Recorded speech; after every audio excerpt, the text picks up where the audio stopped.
Well, hello everyone, and welcome back to the Bookcast. This is my platform for sharing short fiction and updates on life as a self-published author of romantic fiction that centers Black love. I am D.L. White. I'm an Atlanta-based author of 14 and counting novels and numerous short stories and fan fiction works. But I'm a reader first, so we usually begin with the book report, and we talk about writing and topics of the day. I'm currently in pre-publication for The Pearl, a Black Diamond romance, tentative release scheduled for on or before July 2nd, 2024. Check my blog and social media for Goodreads and Storygraph links, as well as samples, teasers, and even a playlist for this book. I'm on pins and needles, excited to bring Davis and Kari to your faces. The book has a 5-star rating on Goodreads and Storygraph right now, so pop him a collar a little bit. It only has one review so far, but details. Minor details. Today is the final day of my sale on Leslie's Curl and Dye. It's been 99 cents as part of the Blue Collar Romance Kobo promotion. It'll probably still be on sale through the 16th on Kindle because I can't remove it from sale until tomorrow, and then it takes however long it takes for them to put the price back. It's also book 1 in the Potter Lake Small Town Romance series that was never meant to be a series, but I'll be writing book 4 for that at some point. And Beach Thing is also still on sale for $1.99 if you still need to get started on the Black Diamond Romance series that was never meant to be a series, but now book 3 is coming soon. Last week, I mentioned that I had a hankering to refresh myself on the Black Diamond couples. I did dig into Vance and Athena. I really enjoyed my reread of that book that I totally wrote. There's a lot of sex in it. Yes. It's a great story. It's a great story about seasoned people who meet the one for them, and they both have to make that choice to just go for it. It is just, there's more sex in that book than I feel like I intended. But also, if you send 2 late 40s people, one of which is probably at her sexual prime, to an island on a romantic vacation, and they have like no work, no family, no kids, nobody hanging on them, nothing to worry about, and they're like basically with the love of their life, like what do you think they're gonna do? There's lots of vacation-y things happening, but like what else they gonna do? I really enjoyed that book. I'm probably going to run Wade and Amina back this week. It seems like a good week to do so. And that book is also in audiobook. So snatch that up if you haven't dug into it. My most recent newsletter is out. Actually came out June 7th. You'll find a link to that if you're not subscribed on my links page. It's booksbydlwhite.com/link in bio. I also need you to take care of that subscription thing ASAPually. Booksbydlwhite.com/newsletter gets you on that newsletter. I'm going to try to work on a couple of exclusive excerpts to go out before the book is published. Thank you so much. Don't forget to confirm. Your mailbox will not be blessed if you do not confirm.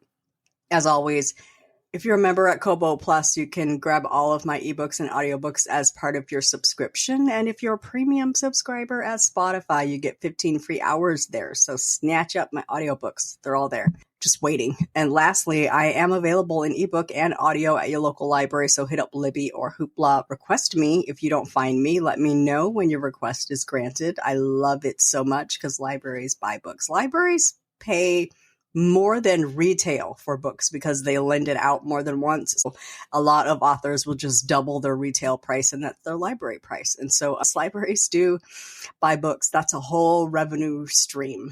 I do believe all of my audiobooks are now available on Hoopla, and they've recently been adding some of my ebooks. It's very exciting. If you are a library patron and would like to read books by D.L. White, you can for sure get me there. You can at least request me there. Do you have a topic you would like me to cover on the Bookcast? Something you want me to ramble on about 27 to 32 minutes about? Shout me out, holler. I'm always on Instagram or Twitter. I'm always on Twitter. Quite honestly, I'm always on Twitter. It's author_DL White, or you can visit the show notes of this here episode at booksbydlwhite.com/bookcast/89. You can also drop me a voice note peep the link in the show notes and send me some dulcet tones of love. I welcome your comments and questions. I'll dedicate a part of the show to answering them. Let's get it. Today's going to be a great show. It's the weekend. I don't have a book to write. I have plans to see Bad Boys 3 with my road dog, Karma, this afternoon. She's my movie friend. She watches movies like I read books. So it's going to be a nice meld of the two. Looking forward to seeing her. It's been a minute since I saw her. So I'm very excited about that. So I'm trying to get the podcast up so I can shower, take off this bonnet, take my hair out of the twist so I can have like a big curly thing going on and get on the road because we're going to see a movie this afternoon. If you know one thing about me, though, it's that I'm all about the books. So we will talk about my reading challenge progress. I've been trying to say progress like the Canadians do because that's the type of person I am. So we'll talk about what I've been putting into my face and my ears, mostly my ears. I will finish today's episode with the thrilling conclusion to my 4-part serial, The Photograph. I'm pretty impressed with how this turned out. Today is Saturday, June 8th. It is 8:59 a.m. It is sunny and 76 at 8:59 a.m. in the Atlanta area. So you know it's going to be a hot one. I have a mic and I am ready to dig in. But first, won't you join me for some coffee?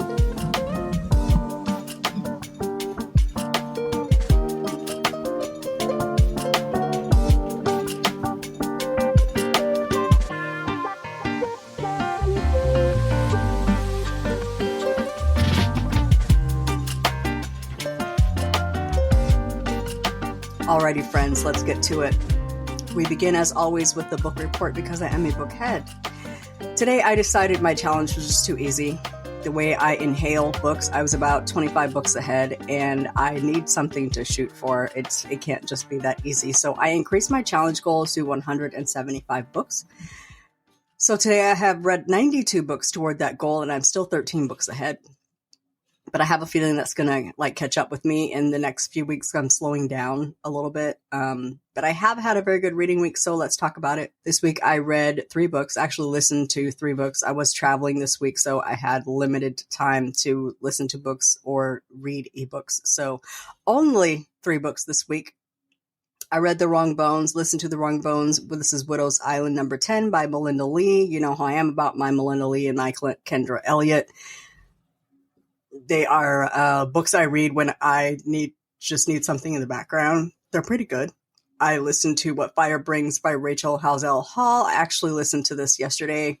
I really struggled with this one. I love me some Rachel Halsell Hall, particularly her Lou.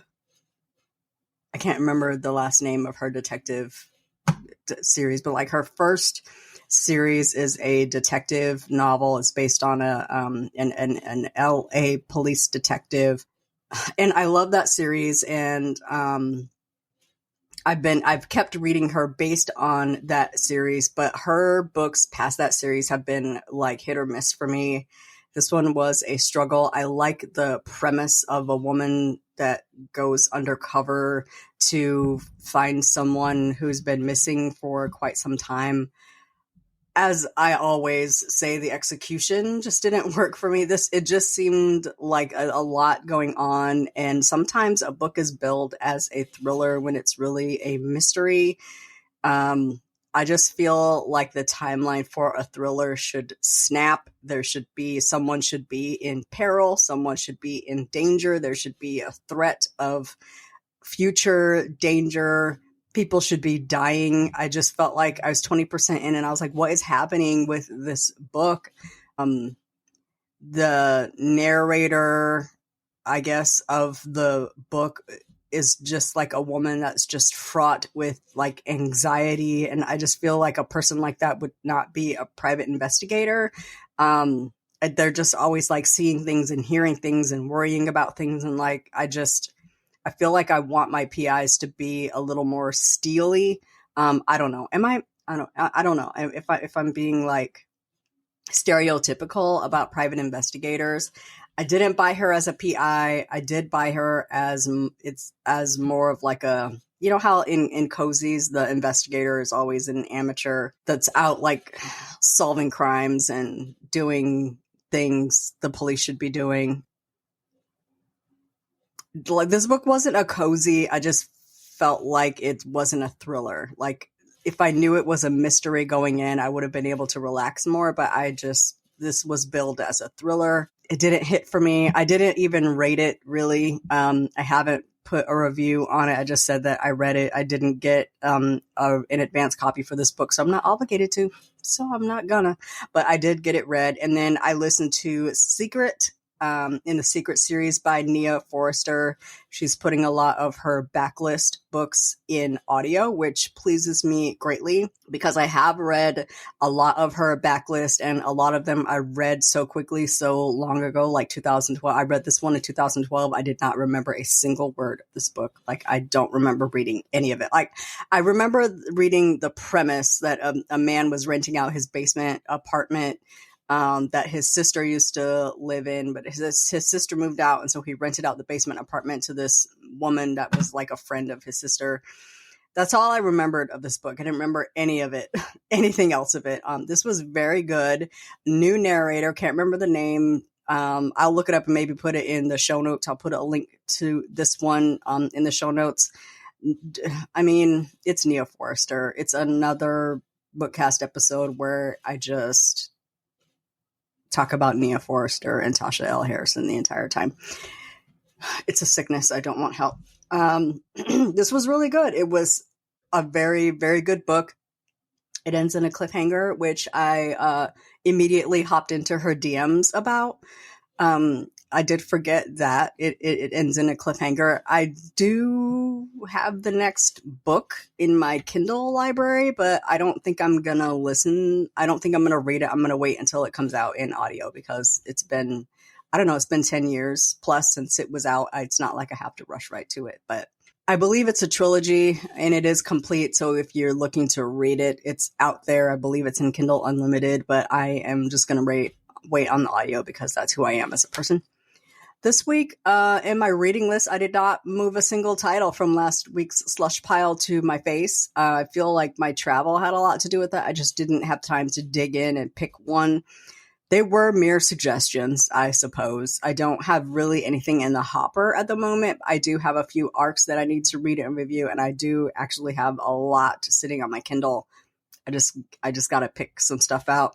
This week, on Tuesday, How Racism is Making Us Sick by Lael Liverpool. In the spirit of medical apartheid and killing the Black body, a science-based, data-driven, and global exploration of racial disparities in healthcare. Accessed by virologist, immunologist, and science journalist Lael Liverpool. Kind of looking forward to that. It's very nonfiction-y, but I am all about like if it's like scandal based or if it's something that could be like something that's gonna like rile me up. I'm more into nonfiction that's like meant to evoke emotion. I'm really into that. And then What You Leave Behind by Wanda Morris publishes on Tuesday. I'm hoping to see Wanda next week at the DeKalb County Library book launch event. I have a long all-day meeting on Tuesday, so hopefully I can drag myself to this after we close. I don't know. The day doesn't end for me until 5:30, and then I have to zip over to DeKalb County Library by 6:30. I don't know if I'm going to make it. I may not. I don't know. And then A Taste for More by Phyllis Dixon publishes June 25th, and I have a advance copy of that. I also got, I did get an advance audio arc for something. Like, why am I even mentioning it if I can't remember the name of it? I'm going to look it up super quick.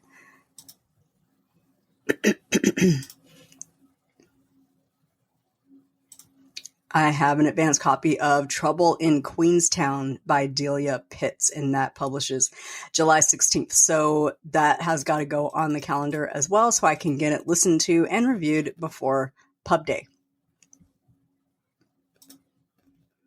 And then I did get a little sneaky link from Miss Alex House, so I'm going to get into that before the girls start reading and spoiling the dang thing. I really have so many good books just sitting on my Kindle. I just have to get to them. This week I put down The Love Shack by Lori Foster. I'm not going to say this was a bad book. I didn't really read past the first few pages. I was not in the mood for it. It really highlights why I don't read romance by women who are not Black. It just didn't hit me at all in the first few pages. And I think this book is more of a women's fiction and not a romance. And that's definitely that's not for me. So I did go ahead and put that one down. That's probably the last one I will request by an author that isn't Black. Appearances reminders. I will be celebrating Danielle Allen's first trad pub release, Curvy Girl Summer, in Petersburg, Virginia next weekend. She'll be at Resist Booksellers for the Curvy Girl Summer release party. I'll be a featured author. I'm looking forward to seeing Danielle and Demetrius. That's June 22nd, 2024 from 1 to 3 p.m. I'm going to link to the event page from Resist Booksellers in the show notes. So come see us if you are local or have the ability to travel. I will be at Essence Fest July 3rd through the 7th. I am not featured. I am not on anybody's stage. I will simply be in the building. If you see me, come say hi. I will also be at the Black Romance Festival in Atlanta, Georgia, May 30th through June 1st, 2025. I am a featured author. I won't be on a stage, but I will be at a table. Tickets go on sale June 21st, so set your alarms. I will be adding a link to the show notes for this event as well. Moving on to our writing update. As I mentioned, I am still in pre-publication for The Pearl. When I tell you the writing is the easy part, there's so much involved in bringing a book to the masses the way I want to bring a book to you. Documenting it here on the podcast highlights the entire process. And this is honestly only bits and pieces of it. It's a lot. And I do most of it alone because I have control issues. Like, even if it comes out and it's not like awesome, it's not perfect, it's not like lights and sirens, it's the way I wanted to do it because I wanted to do it myself.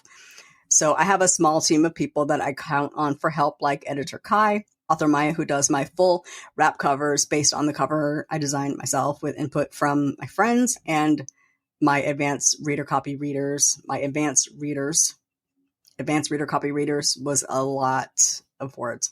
Anyway, I write in Dabble, which is a cloud-based writing software like Scrivener, but like way stripped down. I don't like Scrivener, but I love Dabble, which is exactly like Scrivener. Anyway, I export it to Word. When I'm done, I run it through ProWriting Aid before I send it over to editor Kai, where we do 2 passes. One's the initial pass for anything that's glaring, and the second pass goes in deep. We are changing lots of things. We are clarifying lots of things. We are moving things around. It's getting in there. Lots of messages back and forth. Should it be this or this? That or this? This or that? What color is this? I'm like, I don't know. I pulled this out of my behind. I don't know. Then it goes into Vellum, where I format and typeset the novel for print and ebook. I assign an ISBN to it, set up my files in BookFunnel, in PayHip, in Drafted Digital. I should go ahead and do it in KDP and Google Play as well, but I really can't without the actual manuscript to load up. KDP too often publishes the wrong version of something, so I'm not giving them anything to mess up. And I'm not doing a pre-order, so I ain't in no hurry. You know what I'm saying? Front matter, back matter, marketing copy, all that happens while the book is in editing, because technically I can't touch it, even though I have shifty eyes. I expect final edits back sometime this weekend. I am super, super close. I'm this close. This like, you see how close? If you're watching on video, nobody's watching on video, but like super, super, my forefinger, my thumb are like very, very close. I'm super, super close to being done. And then I'll be heads down making my corrections to my file in Vellum, getting my girl ready for her close-up. As I mentioned, arcs are out. The initial reception is good. I really struggle with whether or not to be vulnerable here on the podcast and give a voice to the imposter that lives inside my brain. But like, just a peek into what's happening in there. Sometimes I see how the book girlies, the influencers, the reviewers, the readers fawn over books that are not better than mine. And I wonder why I don't get the same response. Is it because my characters are older? Is it because my books aren't full of slang and music references and pop culture references? I don't think I'm a bad writer. I think my books are good. I get depressed when it seems like only 127 people agree with that assessment. I feel like my books are okay and forgettable to the general population. And I wish I could be satisfied with just sitting over here in my corner of the world pushing out these books, but nothing ruins my confidence in my work like a milquetoast reaction to something I think is very good. Like, I can tell when people didn't really like the work, but they're being nice to me. I get reviews like, I like the part where she has hair. I'm going to be honest, you can keep that.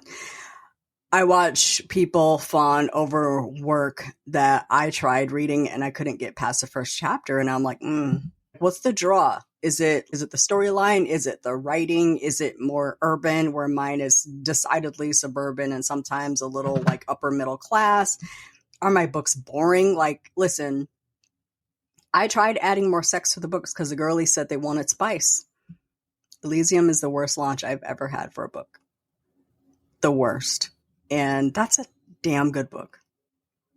And I really want to tell myself to like, get over it. Just publish the books. It'll find its audience. But like, I want to expand the audience.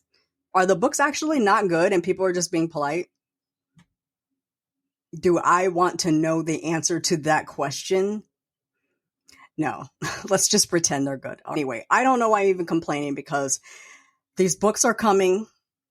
I always say, if you can quit writing, do it, because I can't. The people just be talking mad mess in my head nonstop, and they don't shut up until I write it down. If I spend time, sweat, and tears to perfect a story, there's no way I'm not putting it out. If I get a cover concept in my head, it's coming. You heard? Side note, if you have not read Beach Thing or Elysium, first of all, you have time, but do not let that stop you from snatching up this novel. I did add a bit in the front matter, some previously on Black Diamond goodness, so you can catch up without having to read both books. This book will spoil the first two. It is delightful. The Pearl is delightful. Elysium is steamy and romantic and decadent and lovely. The Beach Thing is the cutest thing I've ever written. I absolutely love all three. I absolutely love all of my books. I do not have a book out that I do not stand 10 toes behind. They are good reading. You will love them if you give them a chance. That's all I'm saying. Sunday is our next check-in for the summer writing challenge that I'm running over at the Fiction Archive. I hope the pens and the keyboards are red hot from all of the writing they're doing. I have curiously seen an uptick in writers coming back to the archive to finish old stories or start new ones, and that warms my cold, dead heart. That's not actually cold or dead. It's just a thing we say. I didn't get much writing in this week since I was traveling outside of finishing the serial, but I'm going to give it a slight rest and then prep something for the next series to share on the podcast. This has been really such a good way for me to just be like writing, even if it's like one day a week, like a couple hours a week. I just sit and write just to write. Again, this challenge is an offshoot of the 1,000 Words of Summer challenge, which ended yesterday on day 14. So from here on out, it's just us. The OG is a 2-week challenge to write 1,000 words a day. Our challenge will span June and July, and it would be hard to maintain that for 2 months. So the idea is to jump into summer with words and gear up for our most popular challenge, Awesome August. Believe it or not, we're 6 weeks out from the start of that challenge. That's wild. Anyway, I'm looking forward to writing for fun, writing just because, writing to write and not worry about selling words, because I do enough of that. Speaking of writing, it's time for the conclusion of The Photograph, which is a little ditty I came up with because it's been too long since I shared fiction on the podcast. As I mentioned last week, my next short serial is going to be romantic. I don't have an idea yet, but I'm just going to locate an idea and go with it. It only has to be 4 episodes long. I think the photograph is a total of 6,000 words, so it's not like it has to be a 20,000 word thing. So I am going to conclude with part 4 of the photograph. Part 4 of the photograph. I'll close out the show after the jump. So if you're jumping here, thank you so much for joining me for this week's chat. Go ahead and skip to the end for all of the ending episode nonsense, and we will talk again next week.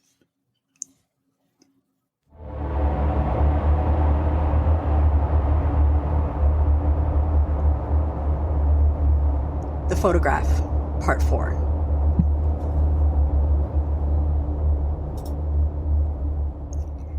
Armed with the name Donovan and a renewed sense of purpose, Robin and I threw ourselves into the investigation.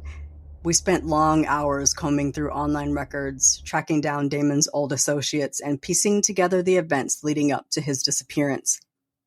It wasn't easy. Donovan, it turned out, was a ghost. He had no online presence, no known address, and no one seemed willing to talk about him.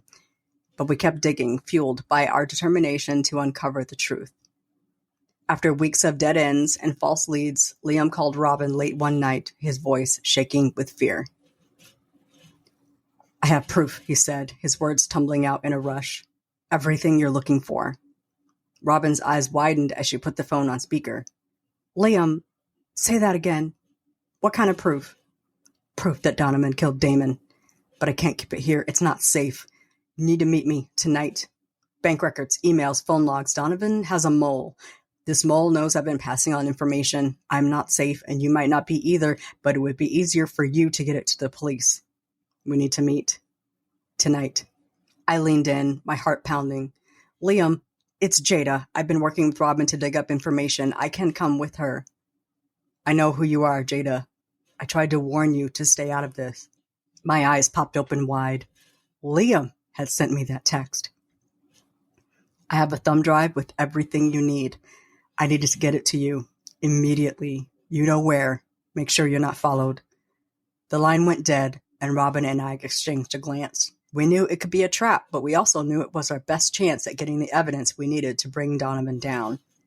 An hour later, we arrived at Robin and Liam's regular meeting space, an abandoned warehouse near the airport. In the distance, we watched a figure nervously pace the shadows.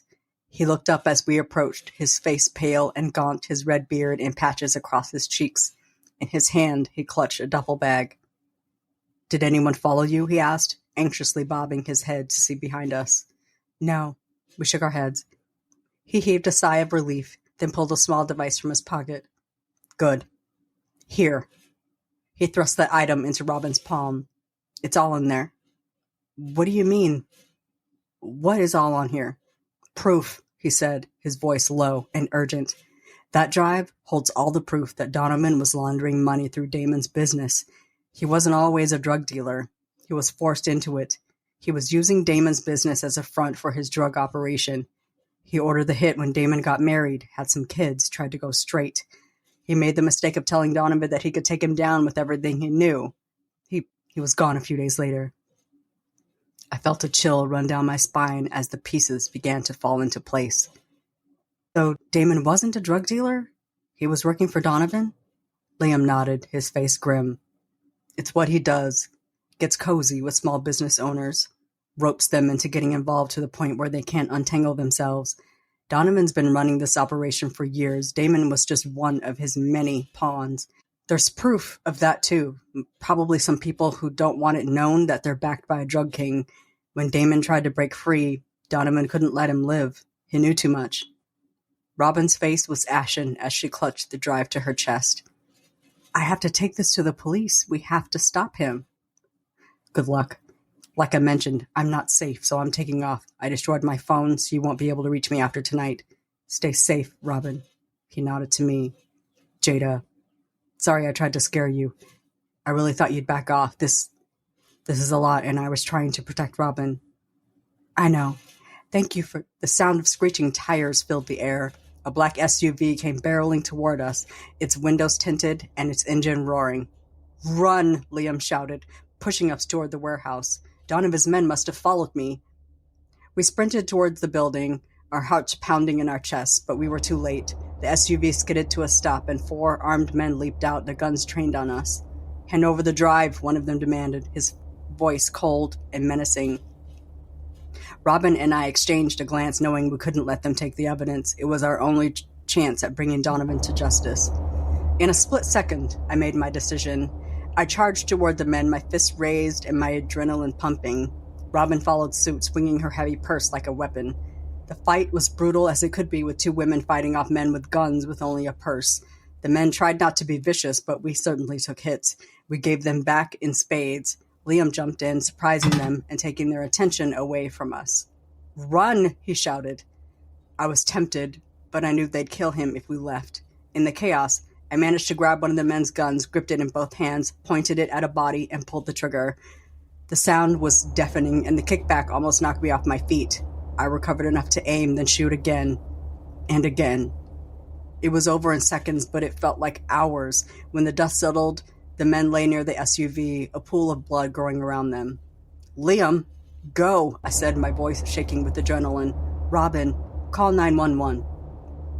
Lights and sirens blazing, the police screeched into the warehouse parking lot. They pried the gun from my fingers.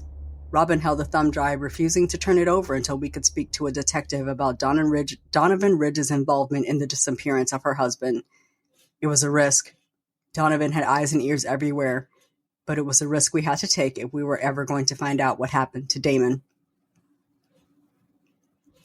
Days later, Robin and I sat at Atlanta Police Department headquarters to hear about what the detectives had found and what they were able to piece together. The detectives were skeptical at first, but as they began to sift through the evidence, they became true believers. Bank records showing large sums of money flowing into offshore accounts, emails detailing drug shipments and distribution routes through small businesses around Atlanta, including Damon's photo framing shop, and the video, the one that had haunted Robin for so long, showing Damon's final moments. The lead detective leaned back in his chair, his face bearing a grim expression. "This is big," he said, tapping the file in front of him. "Bigger than anything we've ever seen on this guy. Whoever his mole is, he's not safe either. With this evidence, we have the best chance we've ever had at taking Donovan Ridge down for good." Robin and I wilted in relief, tears welling in our eyes. It had been a long, difficult road, but we had done it. We had found the truth about Damon's disappearance and brought his killers to light. And with video evidence of Damon's death, he could be declared dead and put to rest, and the next chapter of Robin's life could begin. In the end, justice was served. The next few months were a blur of legal proceedings and media attention. Donovan and his associates were arrested and charged with a litany of crimes, including Damon's murder. The case made headlines across the country, and Robin and I found ourselves at the center of it all. We leaned on each other for support. The bond we had forged in our shared quest for justice was unbreakable, and we knew we could always be there for each other, no matter what. Donovan was convicted and sentenced to life in prison. It was a bittersweet victory, knowing that it couldn't bring Damon back, but it brought a measure of peace to Robin and her children. As we walked out of the sentencing hearing hand in hand, Robin turned to me, tears streaming down her full cheeks. "Thank you, Jada," she said, her voice thick with emotion, "for everything. I couldn't have done this without you." I pulled her into a tight hug, feeling the weight of everything we had been through. That's what really nosy friends are for, Robin.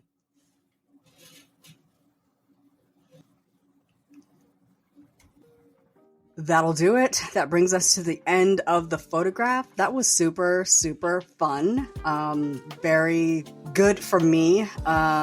Good for that writing muscle. I literally wrote it piece by piece, week by week, forcing myself to stay out of the document until probably like the day or a couple of days before. And I would read through what I had already written and then just take the story on for like 1,000 words, just go till I got to like a really good ending point and then cut it off until the next part.